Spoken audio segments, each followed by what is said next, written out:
Thank you, everyone. And again, it is officially starting time, so welcome and thank you for your patience. I think we had a bad audio connection, but I logged out, logged back in, and we seem to be good to go now. So welcome all of you to a webinar we fondly refer to around here as How to Catch the Bloopers Before the Bloopers Catch Up with You. Yes, today's topic is indeed Proof It, how to be a better proofreader. And as I said earlier, I'd be remiss if I started any kind of class like this without asking you a few questions about your current approach to proofreading, because we all know there is a difference between rereading a document and proofreading it.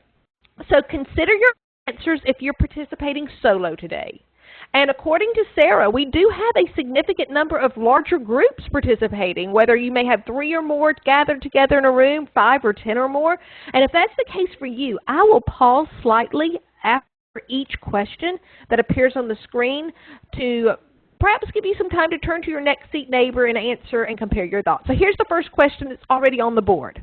How many of you ever feel as if you're reading over that same document 3 times, 4 times, 5 times before you can trust that it is good to go?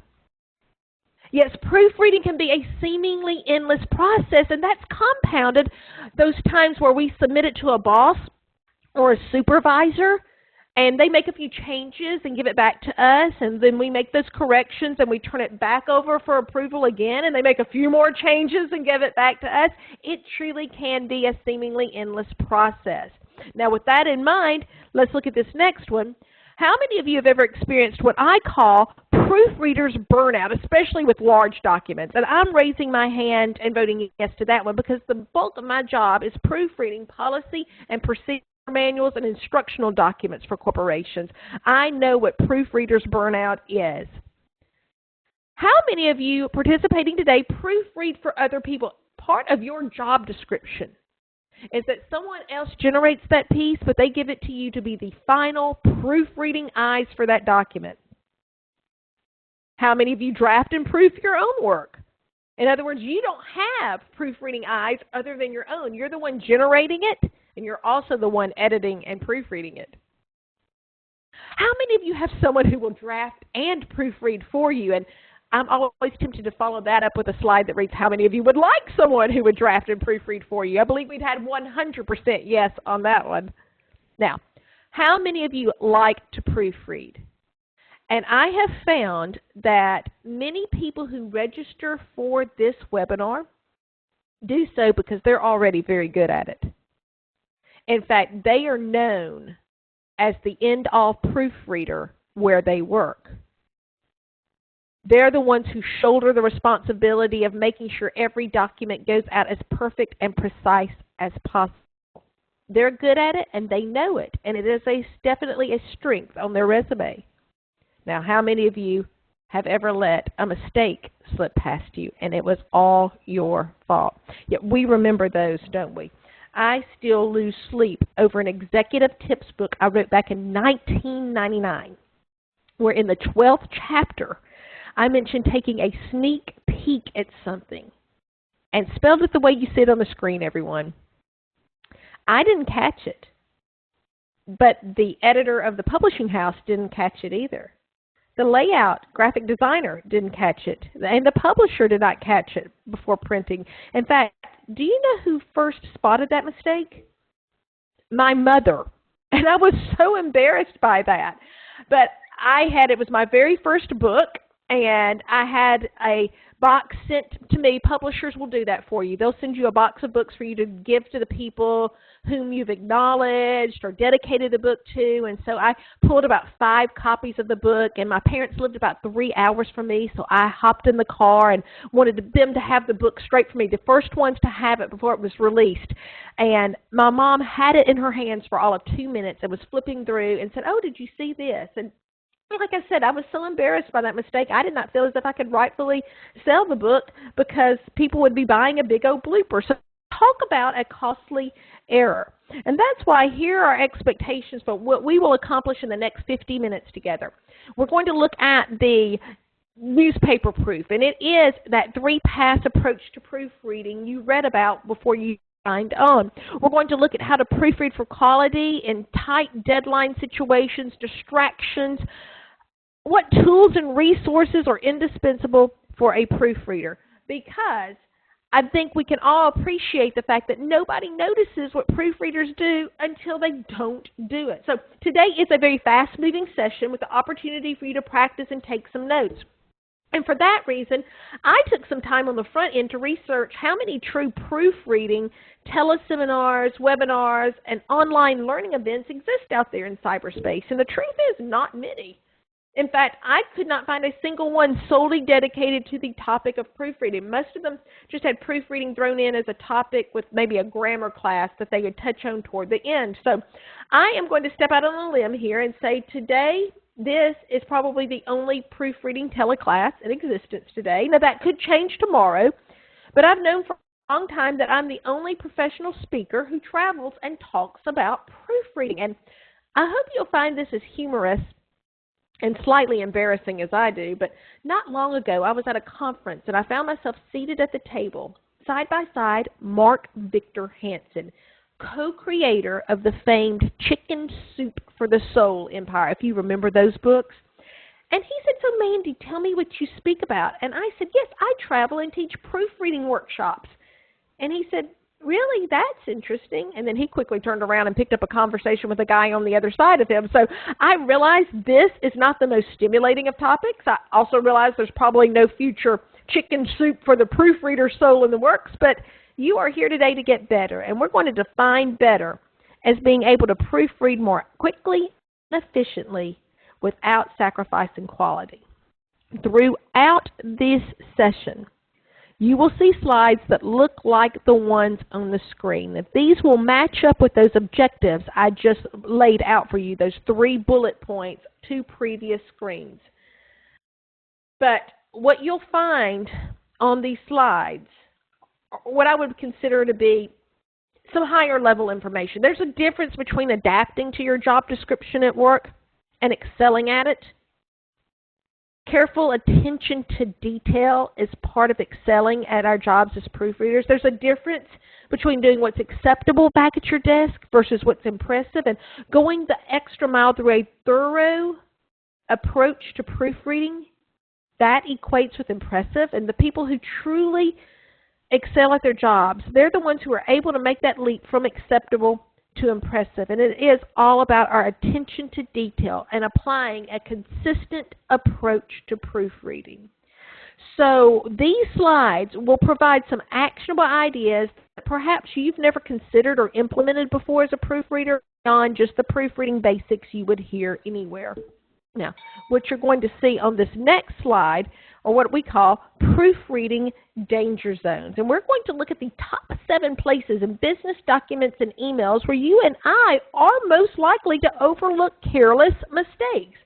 These are the top 7 hiding places for mistakes in documentation or specific types of mistakes that will slip past even the most seasoned professional proofreader. Think about it from your perspective. Make this personal.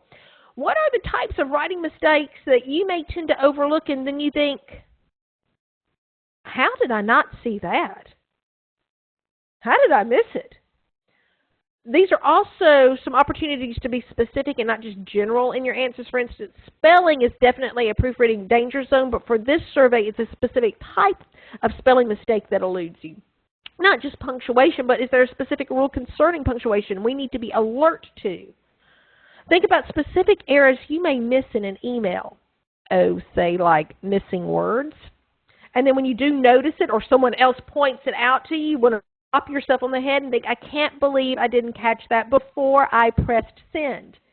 So let's see how many of the ones you may be thinking about right now match this top 7 according to the American Management Association. So we will start at the bottom of the list and work our way to the top, to number 1. So number 7 on our list today, mislabeled visuals. Mislabeled graphics and photos and visual elements. In the world of editing and proofreading, we pretty much adhere to the motto, every table needs a label. Every photo needs a caption. Typically, we know not to leave a photo floating around on a printed page, on a website or newsletter without an identifier, and we are taught to check for that when proofreading. However, I take this one a step further in that not only does every table need a label and every photo need a caption, but it needs to be an accurate caption or cut line. Out these days is so much easier and so much more streamlined than during my days at the newspaper when we laid everything out by hand, and then I would hop in my car and drive it 22 miles to hand deliver to the printing press. That print shop smell is not something you easily forget, and I can remember exactly where I was standing the day our newspaper owners came in and announced that we were upgrading to Quark Express. It was revolutionary. So I really did not think mislabeled visuals were as prevalent a problem as they were back then, but lo and behold, for all people for this to happen to. Last summer, I picked up my son's school yearbook, and when you know under his individual class photo, they have the wrong little boy's name under my son's picture. They have him labeled as Brockman Speed. Well, he's not Brockman Speed, he's Rhett Stanley. But for that year of his life at that school, when people look at that yearbook, they're going to see his face, and he'll be known as Brockman Speed. Who was the responsible proofreader? Now, if visuals are a trouble spot for you or that happens where you work, here's your top tier takeaway. Consider conducting a separate graphics check to avoid overlooking headers, footers, paragraph headings, charts, graphs, page numbers, captions, and cut lines. A separate graphics check will solve this problem. So number 7 was mislabeled visuals. And for the sake of time, let's look at these next ones very quickly. The next are mistakes hiding in dates. Proofreaders unite, we can conquer this mistake. Dates always should wave a red flag at us. If we're proofreading a paragraph and run across a date, we want to stop there and verify the date before moving on to the next word. We want to stop and make sure it is the correct date and that the day of the week matches the day of the month and that the year is published correctly. So we are at December, end of the year. We're going to be running into a lot of people who are still writing the old year on their New Year correspondence. We need to be alert to that in the coming weeks as proofreaders. And twice in my career of teaching public seminars, twice I've had someone come up to me at the end of a live seminar and say, I didn't want to say this in class, but we misprinted the dates on our wedding invitations. I had 2 brides tell me that. And one, you could tell it was still very fresh and painful. I think that was why she came to the class. She had 400 beautiful not hand engraved, but engraved gold embossed wedding invitations. And where it was supposed to read, for example, Saturday, June 16th, it read Saturday, June 15th, the day of the week, and the date did not match, and no one caught it, and that's how those invitations were sent. Talk about strange but true, but very expensive. And number 5 on our list are errors of omission. Now, in this case, this means not the legal definition of an error of omission, but to just leave a word out and fail to pick up on it because our brains superimpose on the page what our eyes expect to see there. This is called a cognitive leap of the brain, and it is the #1 reason educated business professionals overlook careless mistakes. This is also why it's dangerous to proofread your own project. If you've been working on a business proposal for the past couple of days leading up to a big deadline, you are the worst person to proofread it. Ideally, give it to a disinterested party, someone who's not as familiar with it as you are.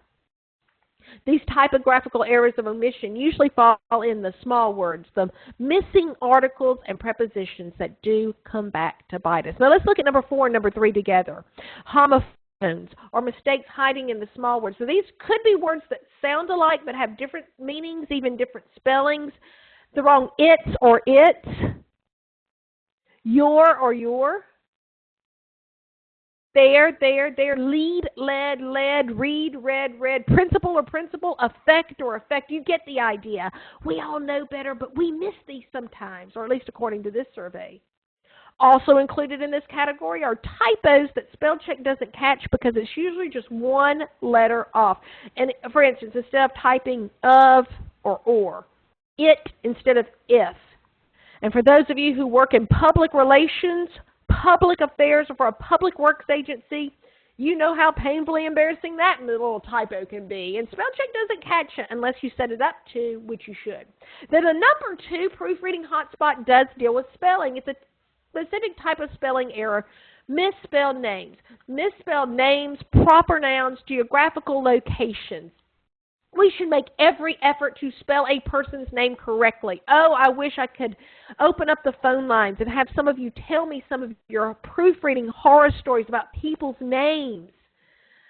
They certainly do appreciate it. So with someone's name, when in doubt, check it out. Even my good friends misspell my name when they text or email me. So let's not even get started on that darn autocorrect. But the number 1 proofreading danger zone at the bottom of our list involves mistakes in the headlines, mistakes hiding in plain sight. In fact, years ago, Jay Leno featured these every Monday night on The Tonight Show with Jay Leno, where viewers would clip unfortunate, wacky headlines out of publications and ads and send them into The Tonight Show. Oh, those were great fodder from our proofreading classes back in the day, and here's what happens. For whatever reason, readers overlook double-checking headlines and chapter headings. They think, oh, it's just a few words up there, and they start with the body copy instead of looking at the headline or the title. If this is a trouble spot for you, your next top-tier takeaway is on the screen. Carefully proofread words typed in all caps. Did you know in most office environments, and I'm talking about Microsoft Office, spell check is not automatically set to proofread words typed in all caps. Now, you can go in and change the setting for that, and we all should. It's supposed to save us time if we use acronyms frequently that, of course, spell check wouldn't recognize. But the problem is when people type headings or titles in all caps, there could be a mistake right in front of our eyes, and we won't catch it. So all of this does come back to our attention to detail, and I know what the culprit is. How many of you have ever walked into a room and then just stopped and thought, no, what did I come in here to get? How many of you honestly have ever been on the phone talking to someone while typing an email to someone else simultaneously? Multitasking is the enemy of proofreaders everywhere. Nothing good comes from talking on the phone and typing an email. You're not saving time. You're a breeding ground for mistakes. If you want a job as a proofreader, never brag about being an excellent multitasker. Because what you're telling people is, hire me. I lack focus sometimes. Now, I will ask you this. Whom do you believe are better multitaskers, men or women? And the answer is neither. No one is a good multitasker. In fact, here's what happens to writers multitasking on the job. A participant sent me that photo after one of my classes, and I love that the guy's scratching his head because he just realizes he misspelled school in the school crosswalk. Now look at this one. What does it read? It reads Clemens University. It should be Clemson. Unfortunately, that is not a T-shirt. That is the man's back. That is a full back tattoo. I also call that the world's most painful spell check ever performed. And people these days are brutal about it. They will call you on it. Recently, I had an opportunity to go into a firm in San Diego and teach a 3-hour proofreading workshop. And after the workshop, while we were all having lunch together and talking and sharing stories and examples, someone brought in a clipping from the San Diego paper, and I'm going to share with you a couple of sentences from it because he told me, Mandy, this is exactly what you've been talking about all morning. The section I'm going to read to you is this. It reads, get this, in London, British education officials had to scrap 48,000 literacy posters sent to teachers with 2 glaring spelling mistakes. Oh, it shouldn't have happened. We would not want to see this happen again, a Department of Education spokesperson said, begging for anonymity. We're pleased that the teachers were obviously reading our posters. The department had failed to spot that the word vocabulary was misspelled the way you see it on the screen, and that pupils were being urged to learn about writing through their own experiences rather than through their own experiences. And that's one of those one letter off typos spell check's not going to catch.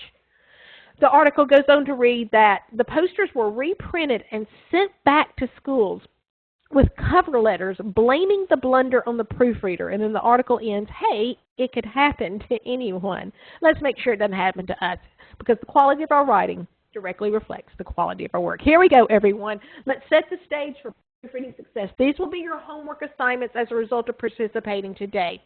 You're going to look around your workstation at the end of our call and determine what environmental changes will facilitate letter-perfect proofreading where you work. So here are 4 ideas for you. The first cannot remain unsaid. It is true proofreading is conducted on the hard copy, not from your computer screen. When you are ready to proofread the final draft, you want to print it and proofread it from the printed copy. When we try to proof from our computer screens, we are not as likely to catch those mistakes hiding in the small words, those errors of omission, one letter off typos. Additionally, it is not easy on your eyes to stare into a screen for extended periods. We can edit copy all the live long day from our computer screens, but when it is time to proofread, you want to print it and work from the hard copy. Number 2 environmental element you see on the screen, natural or incandescent lighting. A second environmental element to consider is proofreading under natural lighting.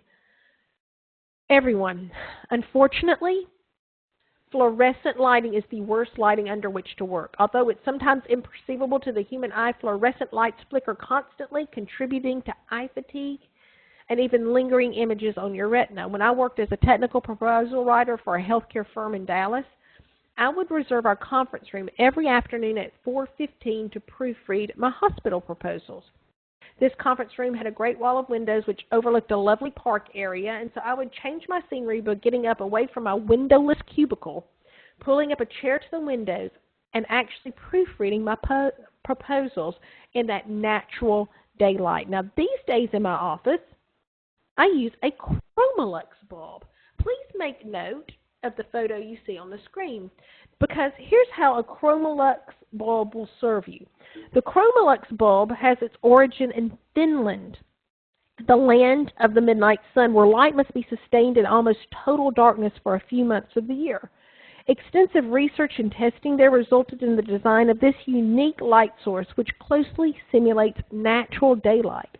By increasing black and white contrast, Chromolux improves readability, reduces eye stress, and allows optimum visual comfort. So what I've done in my workspace on my desk is, first, I purchased one of those little green banker's lamps. You can get those lamps for $9.99 at an Office Max or a Staples. They don't take up much room on the desk, but now I have my light source on my desk instead of overhead. And then what I did is I stripped out the bulb that came with the lamp and replaced it with one of these Chromolux bulbs. Now, they're pretty proud of these bulbs. This one box that you see on the screen, that's the one I most recently purchased, was $14.95 for that light bulb, which I thought that was ridiculously high for a light bulb. But I've only had to replace 2 in my lifetime. I think it lasts for 3,500 hours. And a lot of times, in fact, it wouldn't surprise me if I saw some of you chat this in a few minutes. A lot of times while people are listening to this webinar, they'll go on Amazon and they'll go to Google and they'll look for the Chromolux bulb, and they can find them for around $7 or $8 online. I will tell you this, you cannot get these at an office supply store. You know where I buy mine? Health food store. If you have a Wild Oats or a Whole Foods chain near where you live, in that one aisle that has all the household items, on the bottom shelf, this is my experience, and they usually are covered with dust. I have to blow the dust off the boxes. They've been sitting there for a while, but that's where I've been able to purchase mine. So if you are a serious proofreader, if reading documentation is a big part of what you do every day, that lighting is so essential, everyone. Check out this Chromolux bulb. 2 other thoughts for you as far as environmental factors to set the stage for success. Silence. Radio off. Earbuds out of ears. I know playing classical music in the background can be beneficial to getting your creative juices flowing when you're writing or maybe even copy editing, but when it comes to proofreading, the old maxim is true: silence is golden. Find a quiet area so that you're not distracted. And then look at that last one, everyone. a clean and tidy desk. Why would I even waste space on a screen saying clean up your desk for proofreading purposes? Yeah, to get rid of all that clutter. That clutter is distracting. It is competing for your attention. Plus, you want to spread out and have enough flat working area to conduct the 3-pass technique. So this is your top tier takeaway, your homework assignment, so to speak, is when we wrap up today, go back, check your workstation, and determine, yes, which environmental changes will facilitate letter-perfect proofreading where you work. And if anyone finds those Chromolux bulbs at a good price, let us know about it. So this 3-pass technique is called the newspaper proof. The newspaper proof comprises 3 proofreading passes, and once you're finished, you're finished. So for those of you who raised your hand and said, yes, I feel like I'm looking at that same document 4 times, 5 times, 6 times, this newspaper proof is the surefire cure for tedium. Now, the 3 proofs must be performed in order, and that's where you're going to see the number 2, 3 on the screen. In fact, pass number 1 is what we call the eyeball scan of the document. So here's how this works. Imagine this in your office setting, your home office, wherever you share space and work. You're ready to proofread an executive summary. So you print it. You go to your printer and you're taking it back to your desk. Stop. Do not sit down, because pass number 1, this eyeball scan of the document, is conducted standing up if possible. If you are able to stand, you want to conduct it standing. If you're not able to stand, you actually do not put the paper down on your desk to proofread it. You hold it up at eyeball level. So imagine this. You're back in your work area, but you haven't pulled up to your desk yet to proofread. You take that document and you hold it up at eyeball level, and then you scan the document.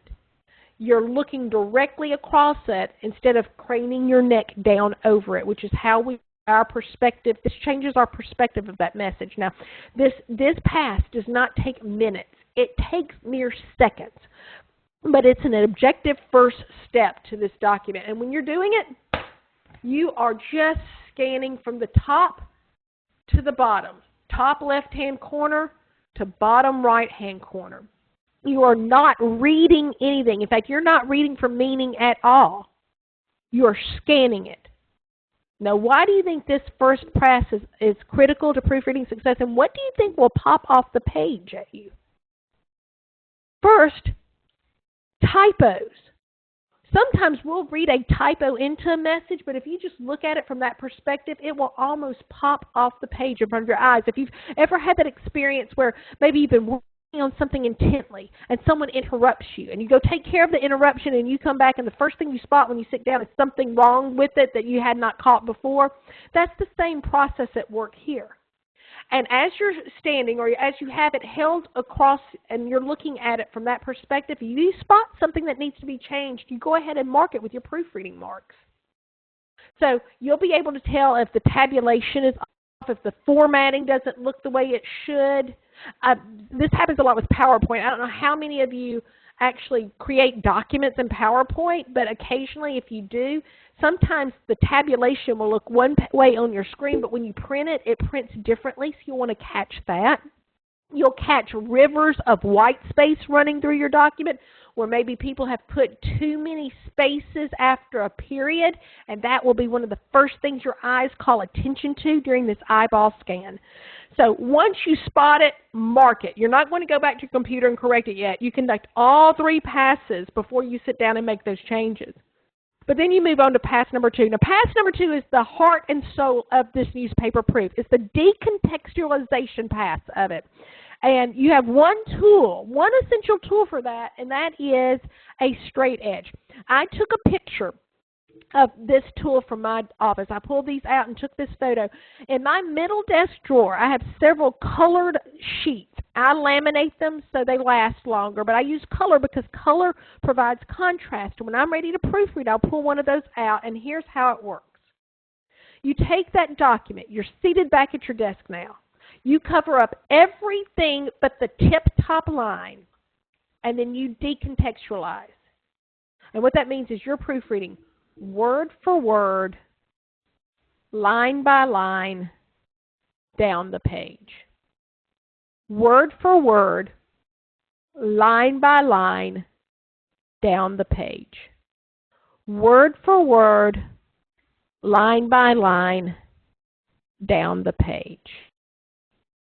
And as you look at each word, I usually touch it with the tip of my pen to force my eyes to call attention to it and not get ahead of myself, not commit one of those cognitive leaps. For instance, if I'm reading a sentence and the word further is in that sentence, I know people misuse further and farther all the time. So before I just assume further is correct, I will stop and make sure it is and then keep going. Now, you're not reading complete sentences, and that's intentional. You're reading each and every word and punctuation mark on that screen. And then the final proofreading pass is the final read-through for meaning. You will have caught so much during the decontextualization that you want to make sure you haven't accidentally altered the meaning. So before you make any of these changes, you sit back and as best you can, you assume the role of the person receiving this message from you. For instance, if you're proofreading something that your boss is sending to someone, a client, as best you can, you read it from the client's perspective. Or if this is a message going out to the masses, imagine one person who is receiving that message and what he or she is doing that day and read it from his or her perspective. You sit back, you get comfortable, and you read it for meaning. If you have to read a sentence twice to fully understand it, rewrite that sentence. It's not a good one. People will not read it twice. They'll give up on you first. Or if the tone seems odd to you, when you're reading it, that may mean there's some reworking that needs to be done. So pass number 1 is the eyeball scan. Pass number 2 is decontextualization with that straight edge. And some of you may be thinking, that's going to take forever. And listen, I proofread manuals for a living. I know how long it takes, but here's the deal. You only do that once, and you can trust that it's a thorough proofreading pass. You're not having to pick it up and look at it again and again and again. And then that final read-through for meaning, make sure you haven't changed so much that you've altered the meaning or you've changed the way something has been written. So obviously there are a few tools you want to have on hand when you're doing this newspaper proof. The first I've already shared with you is the straight edge, but the second is a sheet of proofreading symbols. And this is it. The photo doesn't do it justice, but guess what?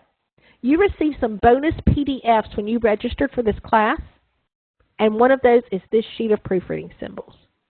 That's yours. You have my permission to run off as many copies of it as you would like to share with other people in your office. You will all understand what these proofreading symbols mean. In fact, I'm going to illustrate for you how these work. Some people ask me, Mandy, isn't this kind of old school? Do we even really need these proofreading symbols anymore? And the answer is this helps proofread more efficiently, and the proofreading symbols do the hard work for you. For instance, let's pretend that the word announce was misspelled on whatever it is you're working on. Let's pretend it was spelled like this. Well, gone are the days of where you just scribble through it and then draw an arrow over here and then rewrite it the way it's supposed to be. Your proofreading symbols do that for you. Now, here's what you don't do with this one. You don't mark it SP. SP does not mean misspelled. SP means spell out. The way it's used, if you have the number 5 in a sentence and you know in text words that are less than 10 are spelled out, you would just circle that word and mark it SP. You wouldn't scribble through it and write FIVE on top of it. To spell announce correctly, you would use the insert mark on your sheet and insert the N. Now, as far as scribbling, there's no need to scribble through lines and sentences and phrases anymore because we have this delete stroke. So if someone has misspelled something, instead of just scribbling through it, you use the delete stroke to show I need to delete that extra W.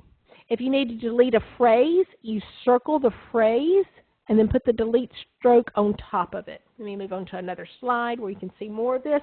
If you need to delete an entire your line, you draw a line through it, and at the end of that line you do your delete stroke.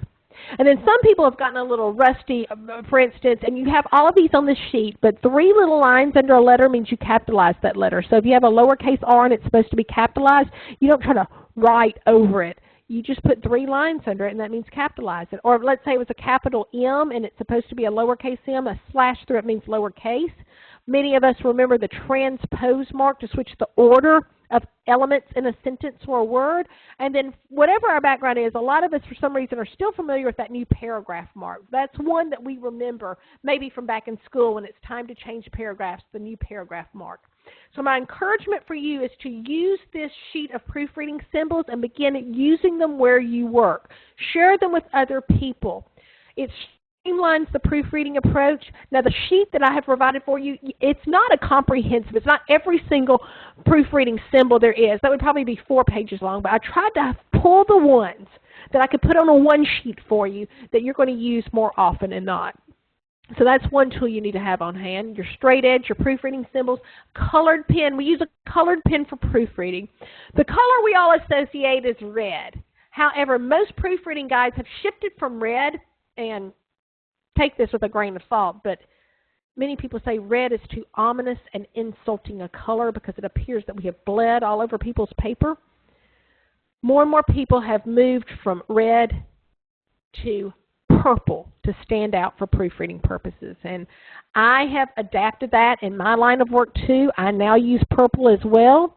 In fact, in my live classes, I surprise everyone when they leave with a handy dandy Mandy Stanley purple proofreading pen that they can use immediately. And then the last tool we need to have on hand is this writing style guide. Now there's so many out there, the Gregg Reference Manual, Chicago Manual of Style, AP for publications. For those of you in grad school, you may be doing MLA or Turabian, whatever it may be. But the writing style guide is the resource you have. You do not have to know all of the grammar rules, but you need to know where you can look them up and find them. And I keep a style guide next to my laptop that I can pull out. I don't even have to get up. I can just reach out, grab it, especially with capitalization. Do you capitalize a job title in this case or not? You want to be able to look it up and find the rules for it. And then I have a style guide that I use, and it is on a slide at the end of the slide deck. If you're looking for a new one, it's one I can highly recommend because it's for the business and technical writing environment. As a bonus tool, you'll receive a Do Not Disturb sign. I encourage you to laminate it, put it outside your work area, and if you want to have 40 minutes of quiet so you can proofread, mark it on the sign. Say, come back at 12 o'clock, or give someone else's contact information they can get in touch with. And for a few of you who maybe Do Not Disturb is not your style, maybe you'd want to put up a proofreading in progress sign. It's the same thought process in play here. That's just a more kind and gentle way of saying proofreading in progress. Here's the fact. We all have those people we work with who they'll knock on our door frame or poke their head around our cubicle wall and say, "Hey, I know you're busy, but," and then proceed to have a 20-minute conversation with us. So it's my hope that one of these tools will help cut down on those distractions when you're trying to proofread. We have about 10 minutes left, so we're going to wrap up our conversation with this START strategy. Now, years ago, I developed a page in the original proofreading workbook I titled Quick, Cheap, and Dirty Ways to Proofread. And that was the information I'm about to share with you now. Now, the publishers edited that title somewhat. They did not keep that title, even though I liked it. But we're going to use the START acronym to explain what was on that page. Now, nothing I share with you here in our final minutes is going to take the place of the newspaper proof. And again, just to recap, pass number 1 was that eyeball scan. Pass number 2 was the decontextualization with your straight edge. And pass number 3 was the final read-through for meaning. But what we're looking at here are some other ideas. For instance, the S stands for spell check. We have been at this together for 45 minutes now without even really mentioning spell check, and that's because we can't trust it. A man was celebrating his 50th wedding anniversary with his precious wife, Carol. But on the ad that he had purchased for her to surprise her that day, that's how they spelled it. Previous wife, Carol. Can't make that up, folks. Now, we know what happened. The C and the V were next to each other on the keypad. Whoever typeset it for him did not just hit the wrong one. Maybe spell check was there, but spell check didn't highlight that because it's a word. And that ruined the whole sentiment of it. Plus, it was a costly mistake. Precious wife, my previous wife. T is tag team. This is part proofreading at its finest. One set of eyes is good, but if you can get someone else, especially someone who is not as invested in it as you are, to look at it and read it from his or her perspective, that is altogether better. Do you have a proofreading partner? And if so, get together on a game plan by how you can tackle some of these lengthier documents. The A is approach backward, and this is another way to decontextualize it. I will say this, though, and back in the day I was taught to proofread backward, up the page backward. That straight edge now takes the place of having to proofread backward because I am decontextualizing it. I'm covering up everything except the words in the line I'm looking at. So that's another version of this approach backward. And every once in a while people will say, well, I do that with a ruler. Let me encourage you to switch to that colored straight edge for more coverage. It seems to block out things and you don't get ahead of yourself. So rather than just using a ruler for that, try that straight edge we've been talking about. But the R is what you're going to do with email. Read it out loud. Ladies and gentlemen, our eyes are pitiful editors on a screen, but our ears are excellent editors.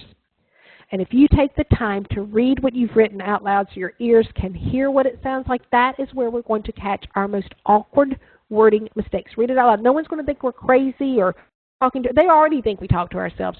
Read it out loud. And listen, don't just mouth it. Don't just whisper it to yourself. Read it out loud in your normal voice. This is such a quality proofreading skill. And many of us have heard to do that and we know to do it, but we're not doing it. Read it out loud. In fact, I'm going to prove to you how well this works. I'm going to put a few sentences on the screen. These sentences come from seminar participants who've emailed them to me after a class to kind of prove this point. I'll share a few of them with you. For instance, here was a sign hanging outside the Budapest Zoo. It read, "Please do not feed the animals. If you have any food, give it to the guard on duty." What is that sign literally telling us to do? Feed the guard. Ladies are requested not to have children in the bar. Well, as soon as your ears hear you say have children in a bar, what do we know is the better word in this case? When you read it out loud, you know it's supposed to read bring children into the bar. Bring. Ladies, leave your clothes here and spend the afternoon having a good time. This was a sign hanging outside a 1-hour Roman laundromat, and I know something got lost in translation here, but that's the key to this. Read it out loud. What they meant is you can leave your clothes here, enjoy a nice lunch at a sidewalk cafe, come back, and we'll have them ready for you in an hour. But that's not exactly what the sign on the window tells us to do. And then the last one is an error of omission. And there is a purpose to this one. This one was at a Turkish laundry, and it reads, "Drop your trousers here for best results." It's supposed to read, "Drop off your trousers." Oops. "Drop off your trousers here for best results." Drop off. There's a big difference between drop off your trousers and drop your trousers here for best results. Those errors of omission we will catch every time if we take the time to read them out loud. So as we come to the end of our time together, the final T is indeed take a break. Take a break. This is just as valid advice as anything else we've talked about. If you've been working on something for hours or days, you need to step away from it. Even 20 minutes of a break pays dividends. Now, that doesn't mean you go down the hall and talk to your neighbor about what you've been working on all week for that 20 minutes, but you do something totally unrelated. Go have lunch. That's a great time to take a break. Or maybe return some calls to people, return some emails. And then when you come back to it, you're picking it up and looking at it with fresh eyes and fresh mind, and you're not as familiar with it. And when you take that break, it will help you avoid TIGO, and it's something that happens to all of us about this time of day every day. The eyes glaze over. So we've covered a lot of information here. Not everything I've shared with you is some breakthrough information. Some of what I've shared I hope is a new idea, or maybe you've heard about it in some time past but you haven't been doing it and you can't wait to do it. And then some of it may be just a refresher for you. Maybe it's just reinforced that what you're doing is working for you to keep it up and share it with others.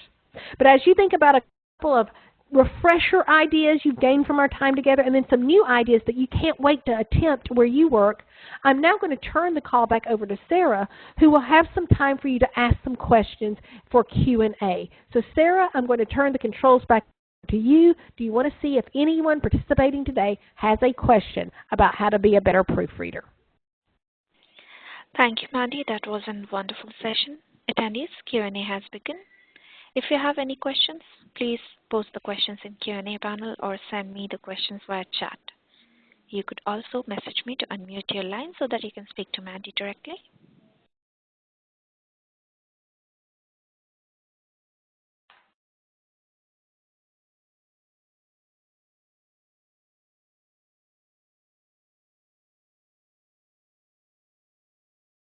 Do you see any questions, Sarah?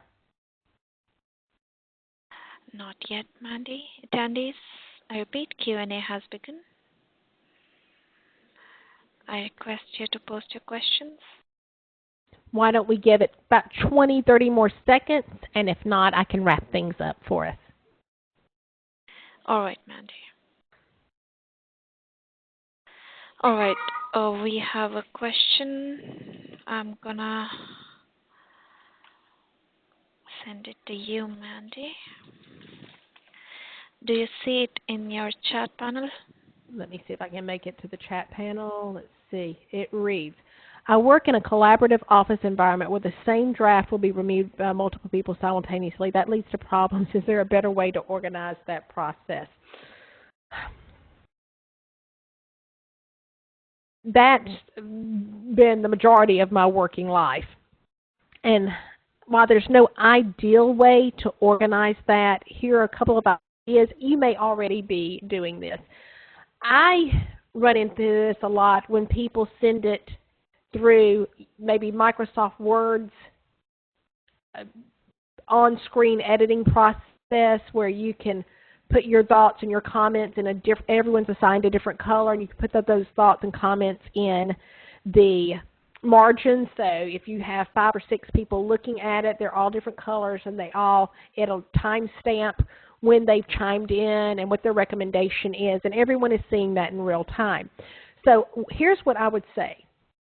If that's the case for you, keep doing it that way, but assign one final proofreader who, after everything has been considered and maybe added to or deleted from that draft and people's input has been heard and either used or declined, once all of those suggestions and changes have made, here's what I would say do. Don't give it back to everyone else again. Find one chief proofreader who will now go through that and use that 3-pass technique that we were talking about. So you may have collaboration. You want to continue to appreciate that process. My bigger issue with it is not so much that we have a lot of people proofreading simultaneously and adding their thoughts. And, of course, we run into the whole, is it really proofreading or are they just adding their style to someone else's writing? You know, what you run into in those situations are sometimes people will see the word good and think, oh, I don't think that word should be good. I think that word should be great in that sentence. And that's not real proofreading. But in a situation like that, have people collaborate. But then you do want to have one person who is the final end-all, who will proofread it using that eyeball scan, decontextualization, final read-through for meaning. And if that person has a question about anyone, they can go to that person solo, and that will cut out too many people looking at that draft too many times. Again, no easy issue, but in one office setting, that's how we decided to make it work. And it's better than the approach we were using before. So that's one idea for you. Sarah, are there any other questions? Yes, we have a couple of more questions. I've posted one of it yes. to you. So let me read that in case there's some people know. When you do the straight edge, do you cover up the passages you have already looked at?